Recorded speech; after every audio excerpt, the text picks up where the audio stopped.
Hey, hey, Monsieur Crobard, Oui. raconte-nous une histoire. Ok. Salut tout le monde, ici Monsieur Crobard. Asseyez-vous confortablement, mettez-vous à l'aise et écoutez attentivement. Aujourd'hui, je vous raconte l'histoire de Hayao Miyazaki.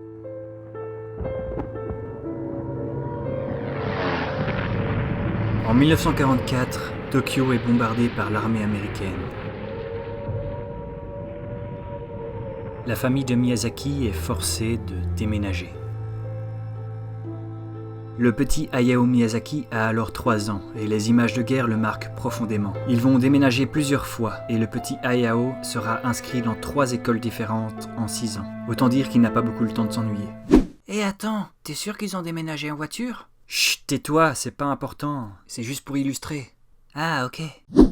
Son père, Katsuji Miyazaki, est un ingénieur en aéronautique et directeur de Miyazaki Airplane. Et comme son père, Hayao Miyazaki a toujours été fasciné par les avions. Sa mère, Dora Miyazaki, est une femme intelligente, réservée et stricte. Hayao Miyazaki était très proche d'elle, et sa personnalité l'a beaucoup inspiré pour le personnage de Dora dans le film Dora l'exploratrice?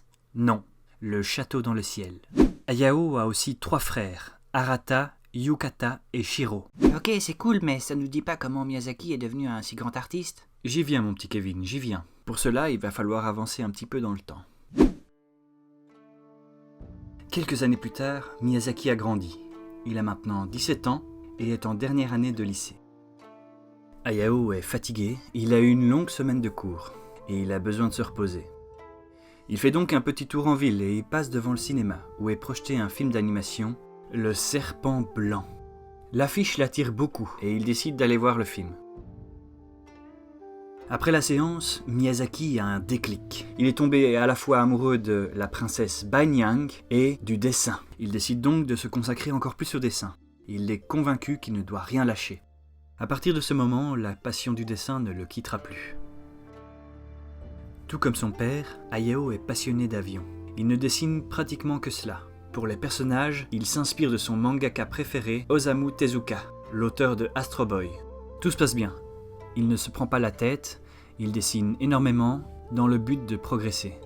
Et jusque-là, ça fonctionne. Mais un jour, il se rend compte qu'il ne fait que copier Tezuka. À ce moment-là, il est pas content. Du coup, il brûle tous ses dessins. Tout ça pour repartir de zéro et trouver son propre style. Il avouera même dans une interview que c'était très difficile. Waouh, c'est fou ça! Ah, c'est peut-être pour ça qu'il déteste les otaku.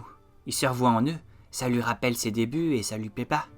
Ouais, peut-être. Qui sait? Après avoir été diplômé au lycée, il se lance dans des études d'économie. Et oui, rien à voir avec le dessin ou l'animation. Mais à côté de cela, il rejoint un club de littérature pour enfants où il découvre pas mal de livres qui l'inspireront plus tard. Après ses études, il est engagé en tant qu'intervalliste au studio de la Toei. Il commence donc sa carrière au bas de l'échelle. Eh attends, Monsieur Crobard, c'est quoi un intervalliste? Eh bien, c'est une bonne question, mon petit Kevin. Dans les studios d'animation, il y a 3 types d'animateurs. Le chef animateur, qui dirige les animateurs et veille à ce que l'animation soit correcte. L'animateur clé, c'est-à-dire celui qui dessine les poses importantes du mouvement. Et enfin, l'intervalliste, autrement appelé assistant animateur, qui dessine les dessins intermédiaires entre chaque pose importante. Ah ok, merci. Au début, Hayao est débutant, et disons-le clairement, il galère de ouf. Parce que oui, il a tout à apprendre. Et c'est seulement après 2 ans de galère qu'il se fait remarquer. Ah ouais? Et comment? Eh bien, lorsqu'il travaille sur le film Les Voyages de Gulliver de la Toei, il trouve que la fin du film n'est pas satisfaisante. Et du coup, il fait un storyboard où il change la fin, il le propose à la Toei, qui l'accepte et l'incorpore au film. Waouh, mais c'est ouf! Oui, du coup, ça lui donne un sacré coup de boost dans sa carrière. Après ça, il travaillera sur Ken l'enfant loup, Astro le petit robot, Horus le prince du soleil, le chat beauté, etc., etc. Et au fait, comment il a rencontré Takahata? En fait, c'est en 1965, lors d'une grève syndicale des animateurs, qu'il va rencontrer Takahata, ainsi que sa femme. Seulement voilà, au bout de quelques années, Miyazaki et Takahata ont envie de partir de la Toei. Ah ok, et qu'est-ce qui s'est passé après? Eh bien mon petit Kevin, tu le sauras bientôt, dans la partie 2. Ah, et elle arrive quand? Patience mon petit Kevin, elle arrivera très bientôt. Voilà, c'est la fin de cette première partie sur la vie de Miyazaki. J'espère que ça vous a plu. La suite arrivera bientôt.